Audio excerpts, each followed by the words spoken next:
नमस्कार, जयश्रीज किचनमध्ये आपलं स्वागत आहे। आज बनवणार आहे खारी पापडी मैदा आणि गव्हाच्या पिठाची।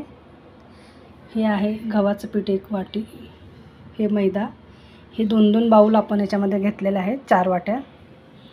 तीळ, ओवा, काळी मिरी घेतलेली वाटून, हे तेल आहे, पाणी लागणार आहे, थोडीशी धन्याची पावडर, मीठ, थोडासा मसाला लागेल आपल्याला।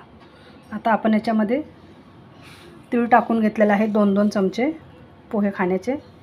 काळी मिरीची पावडर पण आपण याच्यात टाकलेली आहे आधी, आणि हे ओवा आहे, हे 2 चमचे टाकलेले आहेत आपण। तुमच्या आवडीनुसार काळी मिरीची पावडर जास्त किंवा कमी करू शकता, तुम्हाला तिखट आवडत असेल तर तिखट टाकू शकता तुम्ही। हे 2-2 वाट्या घेतलेल्या आहेत, म्हणजे 4 वाटी, 2 वाटी मैदा आणि 2 वाटी गव्हाचं पीठ।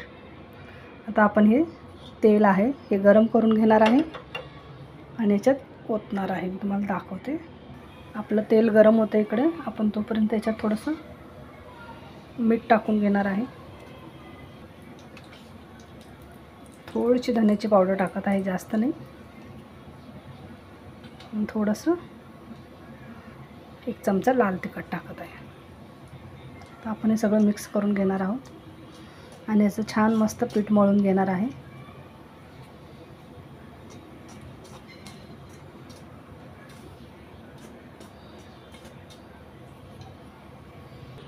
तेल आपलं गरम झालेलं आहे, आता आपण याच्यात टाकून घेणार आहोत पिठामध्ये। एकदम छान असं गरम होऊ द्यायचं आहे, मग आपण हे सगळं तेल याच्यात टाकणार आहोत। हे थंड झाल्यानंतर आपण ह्याला थोडंसं मळून घेऊयात। आपण पिठाला छान तेल लावून घेतलेलं आहे, हे सगळं एकसारखं मिक्स करून घेतलेलं आहे। हे बघा, हे अशी मूठ बांधली तर समजायचं की छान पिठाला तेल लागलेलं आहे। आपलं मस्त पीठ तयार झालेलं आहे।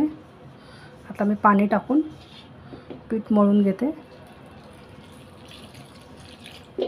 मग दाखवते पीठ मळून झालेलं आहे आपलं। हे बघा, छानसं पीठ मळलेलं आहे। याच्यामध्ये थोडंसं आपण लाल तिखट टाकल्यामुळे लाल कलर आलेला आहे पिठाचा। लाल तिखट नाही घातलं तर पांढरा कलर पण येईल याचा। तर मी तुम्हाला हे दाखवते लाटी लाटून। इथे आपण डाळीला ठेवलेला आहे तळायला। आता मी हे कटिंग करून घेते।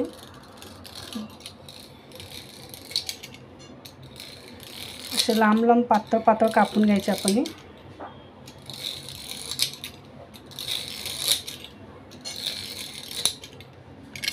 आता आपण याच्यामधून 2 भाग करायचे आहेत आपल्याला असे। तर आपण हे तेल तापलेल्या याच्यात तळून घेणार आहे।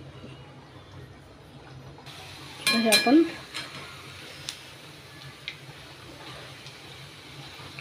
तळून घेते, मला मी दाखवते। हे असे छान क्रिस्पी बनतात, तुम्ही नक्की बनवून बघा, खूप छान आणि टेस्टी लागतात। सबस्क्राईब करा आणि लाईक करा।